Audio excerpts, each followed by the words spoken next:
Business as Mission sa Entrepinoy Espesyal tuwing Lunes, alas 11 hanggang alas 12 ng tanghali sa 702 DZAS FEBC Radio TV.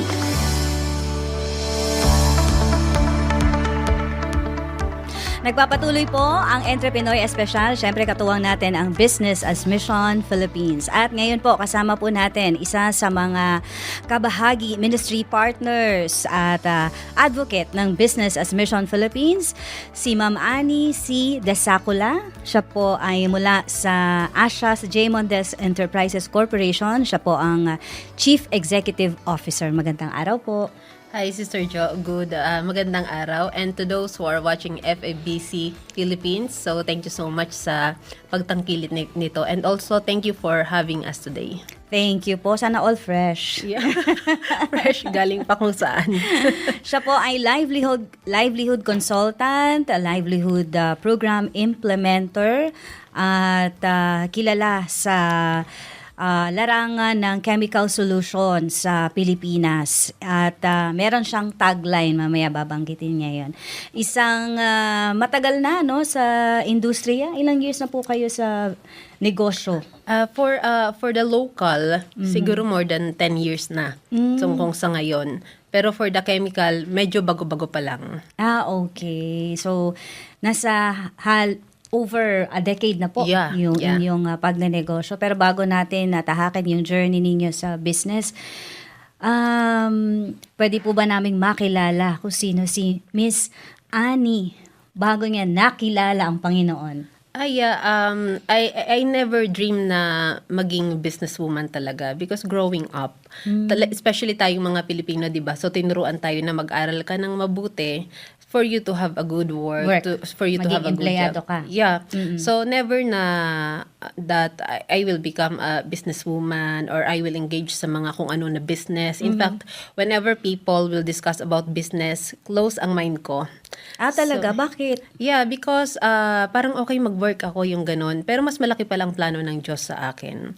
So, sa amin and even sa family. Pero bata ka pa, nakakilala ka na sa Lord? Well, I just praise God because I have a grandmother. Kaya napaka-importante ng guidance ng grandmother na nagsasabi na lagi kang manalig sa Diyos, lagi kang tumawag sa Kanya. I know God, but I don't have that relationship with God. So yeah, so talagang pero at least it's very important na na-remind ako bata pa lang ako na may Diyos. May Diyos na mag-guide, may Diyos na magmamahal, may Diyos na magpo-provide. So though pag bata ka pa lang pala, parang feeling mo, yeah, you always hear that, pero tumatanim pala siya sa puso. Ano pangarap mo dati? Well, sa akin, alam mo yung pangarap ko? Ang pangarap ko una, kasi I grew up sa family na walang-wala talaga So talagang saan poverty. Yung province? Sorsogon. Sorsogon. And I grew up sa squatter area talaga. Sa Sorsogon? Yeah, Sorsogon City. So may barangay doon na talagang squatter. Saang city yan? Sorsogon City talaga siya. So, may barangay doon na squatter. So, doon kami, napaglabas mo malapit na sa palengke. So, ang pangarap ko lang noon sabi ko, kasi whenever there is a typhoon, this is happening. And, lagi yun. Yeah. Yung whenever mo, lagi yun. Yeah. Whenever there is a typhoon, it is because ang Sorsogon laging tinatamaan ng typhoon. Yan ang gateway ng bagyo. Yeah. Pag tumama sa summer, tatama sa Sorsogon. So, ngayon, whenever na may bagyo, kailangan namin mag-evacuate. So you see, so magiging mo yan, inspiration mo yan yung poverty na level mo. So sinabi ko noon, time will come na dapat yung family ko or kami na hindi na kailangan mag-evacuate. In fact, pati ibang tao kasama sa pangarap ko. That if only I have a big house, I will accommodate people. I will not close the door ng bahay sa ibang tao na walang-wala. So you know what, very important na mangarap ka hindi lang para sa sarili mo Isama mo yung family mo at kasama dapat lagi ang Panginoon. So yun lang ang pangarap ko makakaroon ng bahay. Magkaroon ng malaking bahay, siguro mataas, Para Yeah. hindi abutin ng baha, tapos marami kang mga kabarangay na mapapasama. Yeah, and another, also makapagtapos ng pag-aaral. Next na yon, kasi alam ko, Lord, I cannot have that big house, a good house, if I will not be able to finish my education. So ang una ko muna, kailangan kahit anong mangyari, makakuha ako ng diploma sa college. That was my first goal before. Next step, hanggang unti-unti. Anong diploma mo sa college? I graduated sa kurso na Bachelor in Elementary Education, but never ko na practice. Teacher ka pala, mukha kang beauty queen, Ma'am Wow, Annie. praise God. Praise God, thank you. So, bakit hindi mo na-practice yung pagtuturo? It's because I was a working student. So, naging reporter din ako, radio reporter. Wow! Yeah. So, Baka mawalan ako ng trabaho. Ay, hindi. Iba pa rin po kayo. So, yun I just praise God kasi ginamit yung na yun, yung level na yun para in order for us to sustain the needs of our family. And in order Ilan kayo para... magkakapatid? Ako yung eldest, so tatlo kami. Sa side ng Konti nanay ko yan at sa tatay. Bicol, Yeah. Yeah, so nakapagtapos kami ng pag-aaral, pero I mean, life was hard before. Hindi naging madali. But it's all by the grace of God. So, nakapagtapos ka ng pag-aaral. Kailan mo naisip na dapat magsimula ako magnegosyo? Okay.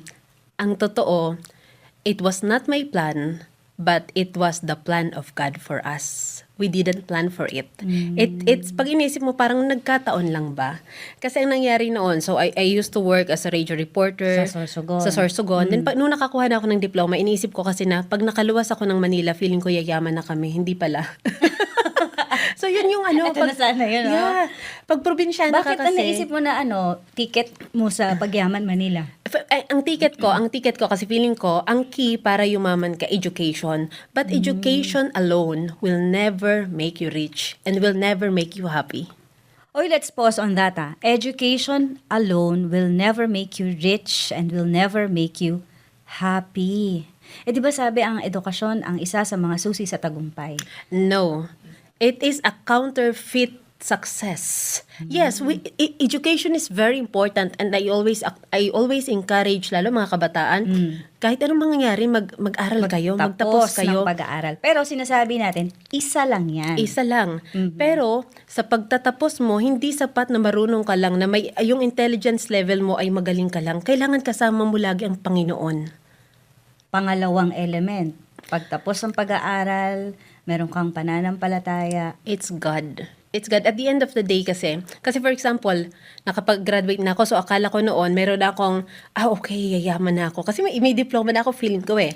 So, Saan mo naman napulot yun? sa isip ko. So, ganun yung iniisip ko, yung concept ko. So, lumuwas ako ng Manila. Okay. Sinong kasama mo doon? Ako lang. Ilang taong ka?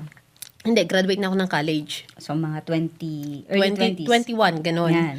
So, akala ko, life was hard in Sorsogon. Pagdating ko sa Manila, life was harder. Harder. Yeah, kasi sa Palaran ka doon may pinag-stayan ako. So, nag-work ako as call center agent. Oh. Okay. Nag-work ako as casino dealer. Sa casino. So, pagdating doon sa casino, okay naman yung sahod. Pero sabi ko, parang hindi. So, hanggang may nag-invite sa atin na mag-business. At una, mag-franchise lang.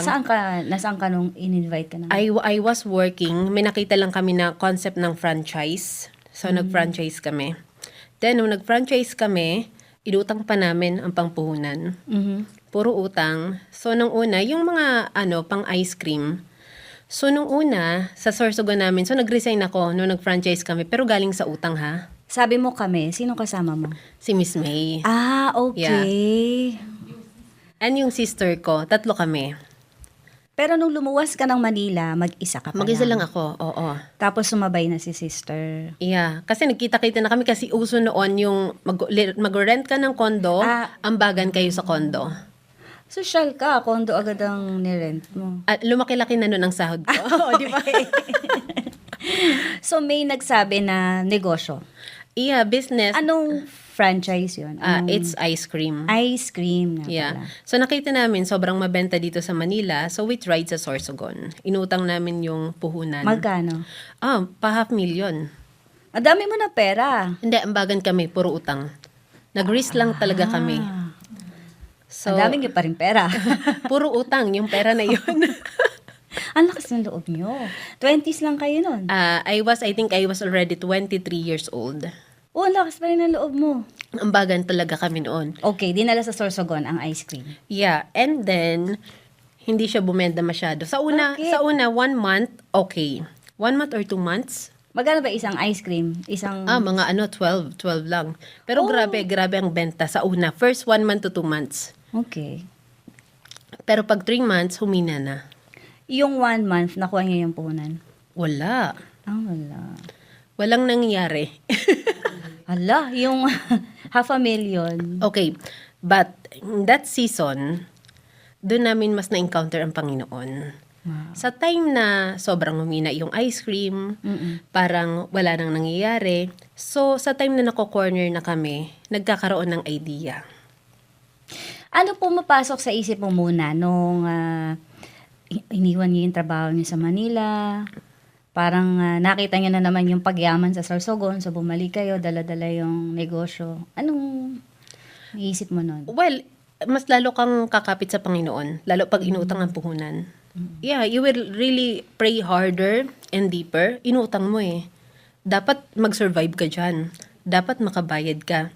So ngayon, ang nangyari, dahil nga after 2 months, wala na masyadong benta, the Lord gave us an idea.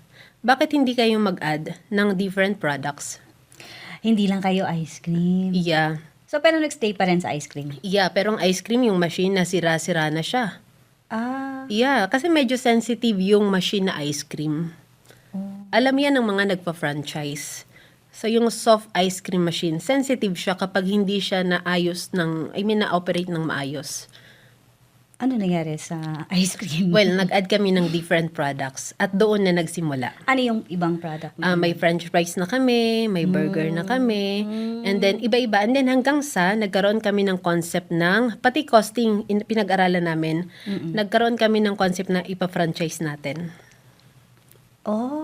Yung iyong product na. Yeah, sariling product namin. Ang talino nyo. It's all by the grace of God. Idea na galing sa Panginoon. So, linakaran lang namin. The question is, may mag-avail ba?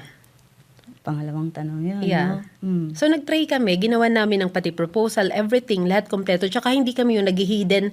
Ay, nagamit mo pala yung yung pagtuturo mo kasi yung thesis. Parang pinag-aralan din namin.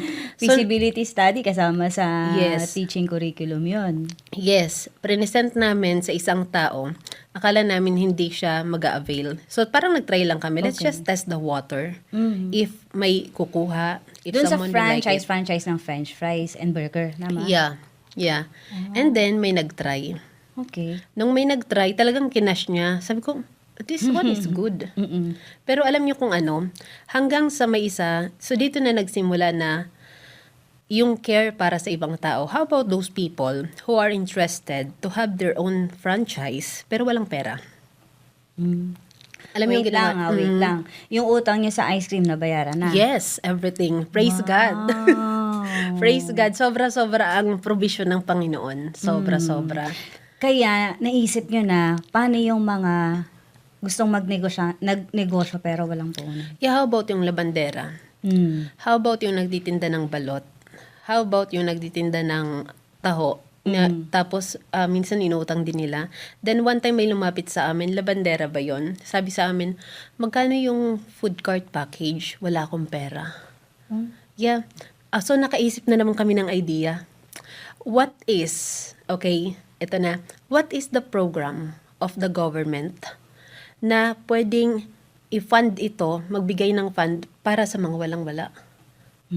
So, we help them access the fund of the government. Wow. Paano mo na-connect? Malasakit. Dito papasok yung banner nyo. Ikaw magsabi. Yeah, malasakit bago profit. Kapag Mm. inuna yung malasakit sa tao, profit will follow. The Amen. blessing will follow. So, and it is written also in the Bible, blessed are the pure in heart, for they will see God. So, wala kang hidden agenda, yung motive mo pure, na matumulong ka sa tao, kung makatulong, kung mag-profit ka, salamat. Pero alam mo na ang source mo ay ang Panginoon. So doon nagsimula. Ang nangyari, we help the people, especially yung mga poorest of the poor. Paano mo na-connect yung dots? Okay, that's ganito na. Okay, sa una may temptation. Because ang unang proposal namin, well, this is a reality sa government. So wala naman tayong sa government, inano muna namin siya. Gumawa kami ng proposal, very detailed. Walang hidden agenda, lahat, pati piso, nakalista. Very detailed yan. Mahusay ka sa math. No, ang finance manager namin ang mahusay sa math. Ako lang sa proposal. So, Okay. ngayon ang nangyari, nag-propose kami. It was the first temptation sa business. Proposal pa lang may temptation na. Yeah. It's because, halimbawa, may certain amount, sasabihin sa'yo, government to will tell you, dagdagan mo ng ganitong thousands, bawat isang food cart So, if you will multiply that sa 100 plus Bakit na food dadagdagan? cart, because ang tira para sa packet nila. Oo nga. And the first proposal, we say no. So, paano siya naging temptation sa'yo kung papupunta sa packet nila? If we will say yes, we will have the project. We will also have the profit. I-award sa inyo. But they will have also, but that is also a corruption. So Oo. despite there was a profit na medyo ma-attract ka, we say no. And guess what? Sa pagsabi namin ng no, may opportunity na dumating higit pa doon sa nag-no kami. Wow. It's just standing sa tama. You have to stand up for what is right. And we may not be perfect, but you know that there is a creator. There's God who is the real source of blessing. You don't need to compromise. So we say no to that. It was very tempting kasi parang ilang milyon na yan. Pag tinimes mo, milyon na yan. Kasi how many Projects How yun. many projects So parang, okay. And in fact, nasad ako noon sa una, sayang naman. Pero naniniwala kami, God will provide. The Lord is good. And Lord, Praise God. ayaw nito ng Panginoon Ayaw ni Lord nito ng Diyos. Ang Diyos ang provider natin, hindi yung tao. People are only instrument. So, nangyari? So, ang nangyari, nag-say no kami doon, hindi yun natuloy. And the Lord gave us another opportunity. Mas maganda, mas malaki. Wow. At nag-benefits pa yung maraming tao without corruption. Nangyayari po ito, mga kaagapay. Napapakinggan natin ang testimony ng Business as Mission. Kasama po si Ma'am Annie Desacula, na talaga namang kapag sumunod ka sa pamantayan ng Panginoon, may biyaya. Yeah, sobra-sobra. Pero and may I add also, alam niyo kung ano ang the best na blessing? Hindi lang yung pera Kasi maraming tao, sobra nang yumaman, pero bakit pa rin nagpapakamatay? Bakit nagkakaroon ng anxiety, ng depression? Pero iba si Lord magbigay ng joy. Because the blessing of the Lord brings wealth and He adds no sorrow to it. So, laging may joy na parang feeling mo lalo na pa nakakapagbigay ka sa ibang tao, nakakapag-guide ka, not misleading them, but leading them to the right way and bringing them closer to Jesus. And always acknowledging na, Lord, lahat ng meron kami ay galing sa'yo and without you, we are nothing. So, sobrang blessing ni Lord.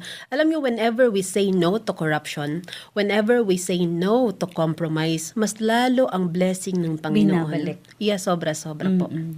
Balikan natin yung nag-inquire na labandera pero walang pera. Anong nangyari sa kanila? Nagkaroon sila at marami silang nabigyan without using their money. Sa pag-access ng fund ng government, kasi maraming program ang government natin na kailangan lang i-access. But in reality, well, hindi ko naman linalahat. May iba kasi na-abuse. Pero ang ginawa lang namin, we just did kung ano yung tama na para sa tao. So, yun yung ginawa namin. And now, maraming testimony niya na ang iba talagang lumago. May mga testimony kami. Meron kaming, imagine mo, isang labandera na dating puno ng utang. And after 6 months, binalikan namin, kumikita ng 45,000 a month. Labas ang puhunan. Labas ang puhunan. Ang galing. It was recorded, right? Kasi meron kaming documentation. So, nagpapatuloy yung franchise up until now. Eto na, grabe si Lord, ma-amaze ka. Hindi, si Lord level by level For example, if na-outgrown mo na ang level na yan, so parang pag faithful ka dyan, whoever can be trusted with very little can also be trusted with much. Whoever is dishonest with very little will also be dishonest Parable with of much. talent, no? Yeah. So, nung nakita, wala lang, we just did it faithfully. Pero alam mo, actually after 2 years lang ata yun, no, nagdire-diretso, nag-expand kami Okay. into another level of business na ginawa na namin nationwide. Which is? Nagsusupply kami sa private and also government, again, without corruption. So, hindi ibig sabihin na nagsusupply ka sa government, ay you need to. Dati, ganun, lagi ko yung naririnig. Lalo na ngayon, ma'am. Very familiar oo. ka naman doon sa mga ghost project at doon sa mga contractor, ano, doon sa mga iba't ibang nagiging kaso. At tapos, ikaw ito ngayon telling us na you're doing your business without corruption by the grace of God. Yeah. Pero maraming lagi ko ito sinasabi. Kung kami nag-conform, baka may mga building na kami. Because the money in the government is very easy. Very But tempting. very tempting. At the same time, marami kaming dinecline. And I was hurt also. I was hurt kasi ilang beses kami na-betray because of saying no. Oh, hindi. We don't need to file a case or what. Hindi namin yung kailangan because naniniwala kami. In fact, the Lord taught us, bless these people, love these people na inisahan ka, linamangan ka. And the Lord is so good. We just love these people. Pero makita namin, pinagkulang ba kami ng Panginoon? Nawalan kami, kinunan kami, pinagkulang ba kami ng Diyos? Hindi. Sobra-sobra ang naging provision ng Diyos. We just love these people. Mahirap yun, ha? Yeah, it was not easy at first, but the Lord taught us, love them. Love them. Can you cite a specific example na yung talagang ang hirap mahalin ng tao na to, Lord, ha, pero binibigay ko siya sa'yo? Hindi naman para kunin ng Lord, pero yung para matutunan mo siyang mahalin. Okay, I think I testified this before. Hindi lang kasi ito sa amin isang beses nangyari na ito. So yung tipong ang laki-laki ng project awarded to us, tapos pagkatapos inipit kami sa days of delivery. Then pagkatapos inaward sa ibang supplier. Yun pala yung project na yon, sila din mismo. So, awarded na sa amin ha. But you know what? Sa una, sabi ko, and the same agency, ilang beses kami dinisqualify. With all the technical na sinend namin sa kanila, all the legal documents, all the requirements, nag-comply kami doon. Ilang beses kami dinisqualify. Sa una, parang ang hirap pag sinabi ni Lord na patawarin mo at mahalin mo. I tried in fact to pray for them sa una. Pero hindi mo kasi pwedeng i-plastic at you cannot pretend to God. Kung sino ka, Yes. yun ang makikita ng Panginoon. In the eyes of God, everything is naked. So, Hindi filtered, ano? hindi filter. Kasi kahit mag-pretend tayo, Lord, I really love this attorney. Lord, I really love these people, Lord, who stole the millions. Hindi naman natin Tapos pwede. hindi naman pala. Yeah. So, hindi natin pwedeng i-fake si Lord. Ngayon, alam mo, nag-try ako nun, pero ang hirap pala. The following, after siguro 1 week, na-disqualify na naman kami. The same people, the same Ang sakit sa office. heart. Dinisqualify kami, nag-attempt ulit ako mag-pray, hindi pa rin kaya. Sabi ko, and the third time, hindi pa rin kaya. And the fourth time, I keep on declaring. Tapos naka-receive ulit ako ng letter of disqualification. Ano na pinagkaiba for how many weeks? Ang pagkakaiba, it's not about the situation. It's not about what other people did to you. It's about how you will respond to it. It's about your response. What is important is not your situation. What is important is not what they did. Kahit nasaktan ka, how will you respond to it? So, anong naging response niyo? Minahal ko. Pero you cannot do it with your own strength. Yes. You have to do it with the help of God. Kasi walang taong kayang magmahal sa taong ginawan ka ng masama kung wala ang grasya ng Diyos. Pero pag nagawa pala guess what? You know what happened? When I learned to forgive, walang kaplastikan ha, to forgive, and when I learned to love, Lord, I bless attorney. Lord, I bless these people. Alam mo, ito nangyari to, after 2 days lang ata, ay grabe ang blessing. Yung nawala sa amin, dinoble, triniple ng Panginoon. You know, you cannot limit God. The Lord is so powerful. He is the source na kahit manipulahin ng tao, oh my, the Lord is so good. Kaya lagi namin dinideklara, mahalin mo lang. Magmahal ka lang. and make the motive, bawat Yung lang motive ang hirap pa, yung lang ang hirap pa. Love your enemy. Actually, yun yung ultimate mandate sa atin, no? Love your neighbor as you love yourself. Yeah, and kung kaya mo pa regaluhan ang mga taong nakasakit sa'yo, regaluhan mo pa. Grabe. Bakit ko yun na ano? Kasi pag ang love pala ng Panginoon, na-encounter mo, ang totoong nagkaroon ng encounter pa, Lord, grabe, kasi my heart is filled with the love of God. So nag-overflow siya. Ang may papasa mo sa ibang tao, puro pagmamahal. Without any manipulation. Tapos yung tipong kahit makarinig ka ng salitang pangit against you, wala, mamahalin mo lang talaga at hindi ka na masasaktan. Grace ng Panginoon yun, no? Yeah. And ilang years na po kayo na part din ng Business as Mission? 3 years na. 3 years na ba? So, halos Going 4. Yeah. halos kasabayan niyo pala ang Business as Mission, ano? Yeah. And paano po nakatulong yung fellowship ninyo sa Business as Mission para mas tumatag yung understanding ninyo doon sa pag-manage ng isang negosyo na godly business? Sobrang helpful ang Business as Mission. So that's why I would like to take this opportunity to encourage each and everyone, especially those who are running their business, to join Business as Mission. Why? Una, maybe napakaraming organization na pwedeng salihan ng isang tao. Yes. But you know what? Ang na-realize ko dito sa Business as Mission, very authentic, biblical, walang pretense. At the same time, walang hypocrisy. Kundi it's really, maririnig mo, not only maririnig. Kasi demonstration is more powerful than illustration. So those na member or kasali sa Business as Mission, makikita mo they demonstrate. So even I remember 2023 when we joined. So at that time, that was the time na isa sa lowest moment ng aming business. Kasi doon nagsunod-sunod sa amin na, ay grabe, parang ilang milyon din ang naano sa amin Ilang na milyon? pera. I cannot mention. I mean, but you know, sobrang in pain ang business namin kasi nga we don't conform. But you know what, during the first time na umattend kami ng Business as Mission, doon nangusap ang Diyos. Kasi I was asking the Lord, may makakasurvive ba na negosyante when you're dealing with government na hindi magkukorap? Kaya ba, Lord? Parang no, yung tanong mo is out of desperation. Yeah, exactly.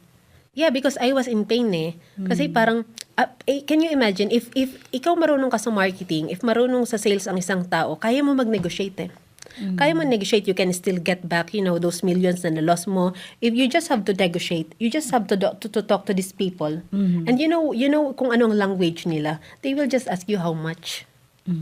That's the reality. But despite that, sa sarili ko, Lord, kaya ko naman, I can talk to them. But Kaya God, mong i-negotiate. yeah, I remember I was crying inside the car because I was asking God, Lord, how come that these people deceive us? And how come, God, that you allow these people? And take note, people who are in higher authority, Position, higher influence. position. Can you imagine? But I don't need to mention. In fact, I love them. Yeah, I will never mention, but I love them. I bless them. The Lord sees. So balik tayo dun sa kotse na umiiyak ka. So I was crying. So I was asking the Lord, and it was a divine connection na may tumawag sa amin, one of the speakers sa BAM. Sabi sa amin, hey, would you like to join? Talaga. So nag-join kami. What is this? So yeah, when we were hearing testimonies ng mga speaker, you know what? It was like God telling us. Ano yung testimony na nag-mark sa'yo? Marami. For example, kung papaano nawala yung business nila, tapos nakasurvive. Okay. Kung papaano sila nag-stand up for what is right. Na talagang directly talking to you. Yeah. So the Lord, very clear sa heart ko. I cannot forget that moment. The Lord told me, look at these people. I have reserved and preserved people for myself who will say no to corruption, who will say no to injustice, and who will not only say no to those, but who will also stand up for what is right. Without compromising. Kaya ngayon natutunan namin ganito, we would rather lose a profit than lose our identity in Christ. We don't care how many millions is that. Ang importante maramdaman mo na you have the more than enough sa sarili mo kasi you have Christ. Yeah. Tsaka masaya. Ang saya-saya. I mean, walang ang sarap-sarap ng buhay. Ang Eh di ang sarap ng tulog mo. Ay, sobra. Sobra. Ngayon maaga lang kami gumising. Pero Sorry. grabe. Maaga kasi may may ibang before this activity. one. Oh. Pero grabe, ang sarap makakatulog ka ng napakasarap. Kitang-kita naman sa aura mo. Praise God. Annie. And kasama po natin mga kaagapay si Miss Annie Desacula. Siya po ang CEO ng Asias J. Mondes Enterprises Corporation. And para po sa mga nakikinig ngayon, marahil yung iba sa kanila nakataas yung kilay. Totoo nga ba na kapag gumawa ng mabuti, nagsusurvive ang isang negosyante? Ano yung Bible verse na pinanghahawakan mo? I remember ang pinakaunang Bible verse na nasa ulo ko is Proverbs chapter 3 verse 5 to 6. Trust in the Lord with all your heart. Lean not on your own understanding. In all your ways, acknowledge Him, and He will make your path straight. So the moment na magtiwala ka sa Panginoon, it was, by the way, I'm not saying that it's easy. It's not easy. Yes. Pero the moment na magtiwala ka sa Panginoon, you will feel sa journey mo. Kasi minsan inisip natin, Lord, sana bukas billionaire na. Sana bukas milyonaryo na. But you know what? Yung destiny ng tao talaga is really to prosper. Jeremiah 29:11, For I know the plans I have for you, to prosper you and not to harm you, to give you hope and the future. God is not only interested to your destination. He is also interested in your journey with Him. So, it is really a process. If we are, na Lord, sana Lord, if I will journey with you, Lord, bukas ba Lord, magiging okay ng sitwasyon? Hindi, because God is more important sa character natin. Character building. Yeah, maraming tao ang sobrang yumaman, kung kailan sobrang yumaman, sobra ding yumabang. Nakalimutan ang Deuteronomy chapter 8 verse 18. But remember the Lord your God, for it is He who gives you the ability to produce wealth. Na lagi kong sinasabi na whenever that you are receiving something, huwag mong kakalimutan, it's all by the grace of God. It's not because magaling ka. It's just that you have God who is so loving, who is so good, who is so faithful. Kung may sobra ako, Miss John, na sobrang pinagpapasalamat sa Panginoon, na inukit ni Lord sa puso ko, may mga failure by the way inukit ni Lord sa puso ko na wag kang makakalimot sa Kanya. Na every time kahit nasasaktan ka, even in your lowest point ng buhay mo, do not hesitate to praise God. Dahil magpapasalamat lang ba tayo sa Panginoon kapag okay ang sitwasyon? Paano pag hindi na okay? At the end of the day, sa Diyos pa rin umiikot ang buhay natin. It's not about us, it's about God. Kaya minsan pag naano natin about money, I mean those billions, by the way, I'm not impressed ng billions. I'm not impressed ng mga properties. I am so, you know what, because bakit kailangan ng proseso? Dahil ang tao sometimes ang blessing, sinasabi ko to minsan sa iba kong whenever I am speaking sa mga youth, sa ibang business, sinasabi ko to, the blessing is ready. The question is the beneficiary of the blessing ready? Because pwedeng ready ang blessing mo, but if you are not ready, you may not be able to carry the weight of the blessing, and the blessing can be a disaster. Yeah, so I'm always, focus ako ngayon na Lord, even kami ngayon sa business namin, Lord, what do you want us to do? Lord, this is for what? Whenever we are receiving a blessing, though hindi kami perfecto, ang dami pa ring flaws, but it's all by the grace of God. Talagang every step ang consultation directly sa Panginoon. Yeah, even now, ito pag-upo ko dito, sabi ko sa Panginoon, Lord, speak through us because God, para lang ako ditong lata na walang laman, nonsense, if you will not speak through me, I am nothing. At Lord, kung hindi mo kami sasamahan, I am nothing.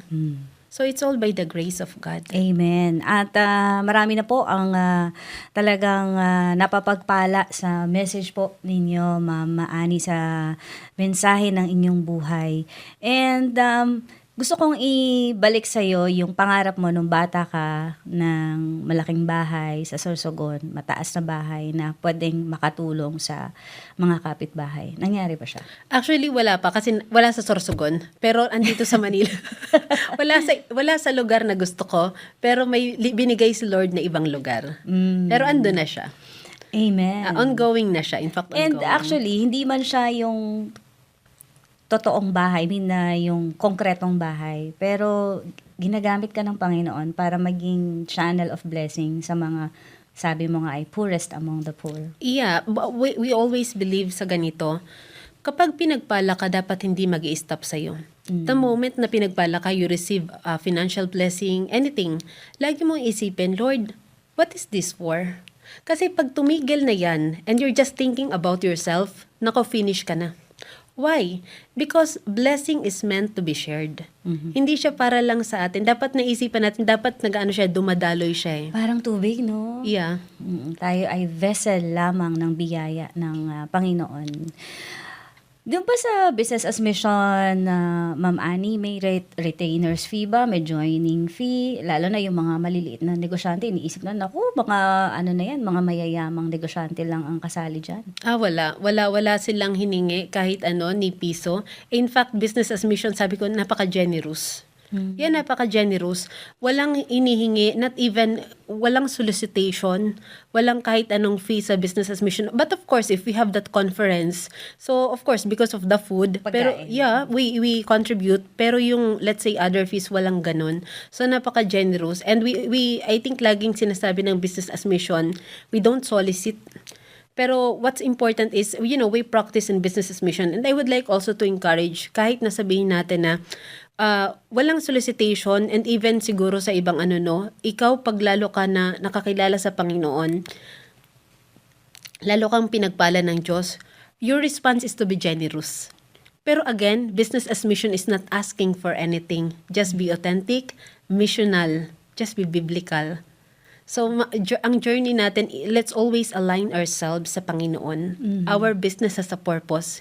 Kung bakit ka linagay sa business na yan, whatever business that you have, if it is moral, if it is legal, laging may reason bakit yan ipinagkatiwala sa iyo ng Diyos. Hindi yan pinagkatiwala sa atin para lang sa sarili natin. So, laging ang dadaloy hanggang sa iba, and for the purpose and glory of God. Amen. Yeah. Ang dami ko pang gustong itanong sa'yo, kaya lang konti na yung oras natin. Pwede ka ba sa part 2? Thank you so much, Sis Jo. Thank you so much for this opportunity. Thank you po. And marami po sa atin yung napagpala na talagang gagawin lamang ang tama sa pagnenegosyo. Thinking of yung ating minamanage ay pag-aari ng Panginoon, di ba? Yeah. Talagang karapat dapat siyang pagkatiwalaan kasi Diyos yung may-ari ng langit at ng lupa. Yeah. Maraming salamat po. Ang ating nakasama ay si Ma'am Annie C. Desacula. Siya po ang CEO ng Asias J. Mondes Enterprises Corporation. Sa po siyang livelihood consultant. I would say pwede rin siyang motivator, inspirational speaker, livelihood program implementer, at isa pong leader. Last question na lang, Ma'am Annie. Ang daming daming stressor ng buhay mo. Pero saan ka kumukuha ng lakas? It's sa Panginoon lagi. Whenever na I know how to pose. Napaka-importante ng pose. So whenever na, Lord, napapagod na ako. Pero Lord, what do you want me to do? I really post. I don't yung parang lalo na kasi pag hindi ka marunong mag-post minsan, you want God we want God to talk to us. Pero how can we hear God kung dire-diretso lang tayo at ang likot-likot kasi dati napakalikot ko. And I just praise God that the Lord taught me, mag-stop ka, mag-control ka. So sa pag-post mo, and you can hear God sa puso mo. And lagi kong binabantayan, sa sobra sa lahat ng pwedeng bantayan, lagi ko ito sinasabi, I always guard my heart. So, it is written also in the Bible, above all else, guard your heart, for it is the wellspring of life. As you guard your heart, I always ask God, Lord, what do you want me to do? I just remember bago itong program na to, can I add this? May dalawang betrayal pala na worst na pwede tayong gawin. Una, betrayal sa sarili natin. Pangalawa, betrayal sa Diyos. Alam niyo kung bakit? Na-realize ko, if ang sarili ko ako mismo nagsimula sa walang-wala and I prayed for this and I have a lot of prayers and sa dami ng prayer ko, ang daming tinugon ng Diyos at may mga prayer ako na hindi tinugon ng Diyos. Kung dati parang pangarap ko lang makakain ng tinapay na may palaman and ngayon kahit anong pwede ko kainin na buffet for whatsoever, imagine mo, pinagpala ka ng Diyos ng sobra-sobra. Tapos, parang ang sakit pala nun na parang sobra kang binigyan ng Diyos, binihisan ka ng Diyos, pinakain ka ng Diyos, pinatravel ka ng Diyos, you are well provided by the Almighty. And at the end of the day, kung ako makukuha ko pa, tapos ikaw magloloko ka pa. I mean, ang sakit nun. Parang, it's like David asking the Lord na parang, may kulang pa ba? Parang binigay na sa'yo lahat. Dati naglalakad ka lang dati pa eskwela, wala kang ang pamasahe. Ngayon provide ka ng sasakyan. Dati pangarap lang makapunta ng Quiapo, Divisoria. Ngayon nakaka-travel ka sa iba't ibang bansa. How great is the Lord our God? Nakulang pa ba? So what's our response? Our response should be, Lord, what do you want? Lord, so be a blessing to other people. Love others and love God. Amen. Napakagandang lesson po. Dami po naming natutunan mula po sa inyo at marami pong salamat sa inyong time at salamat din sa ating katuwang, ang Business as Mission Philippines. At dito na po nagtatapos ang programang Entrepinoy Espesyal at tayo po rin ay magpapasalamat sa ating mga kaagapay dyan sa Bukawi Transmitter site. Siyempre, thank you kay Reggie Villena, kay Wen Balatukan, Angelica Kalayag, ako si Jo Cabrera Alabastro para sa Entrepinoy Espesyal.